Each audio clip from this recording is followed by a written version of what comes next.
Gumikan sa mga kaayuhan nga nahatag sa sugbusog program ngadto sa katawhan, ipatuman usab kini sa tanang police stations sa lalawigan sa Sugbo. Matod ni Police Colonel Engelbert Soriano, ang bag-ong hepe sa kapulisan sa probinsya sa Sugbo, patamnon usab niya og apil og mga utanon ang mga pulis sa probinsya. Nag-pledge po si Gov ng seedling sa amin. We'll partner with the Department of Agriculture para mabigyan kami talong, kamatis, okra, kahit lang yung madaling mag-grow sa kamamunga. Sigon ni Soriano, pahimuon niya og backyard garden ang tanang istasyonan sa kapulisan sa lalawigan. Apil na ang ilang provincial headquarters sa Sudlon Lahog.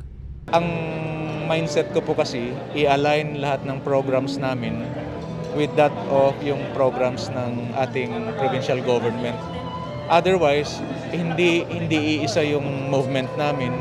At wala namang masama, kailangan din talaga ng station na ma-engage sa iba-ibang, alam nyo yung stress natin sa isang taon mahigit na fight natin sa COVID Maganda rin tingnan yung police na for a change, magagarden naman. Nagkanayon si Soriano nga kunway igong luna ang police stations alang sa backyard gardening, mahimo kini pinaagi sa paggamit og containers ug ubang recyclable materials. Sa May 15, iikot kami lahat, staff, to check their compliance.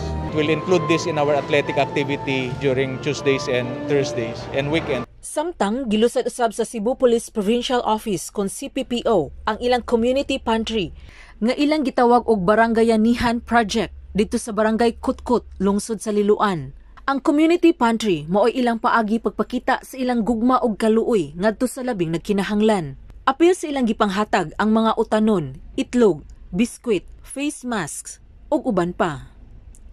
Sheila Gravinez, Balita sa Sugbo.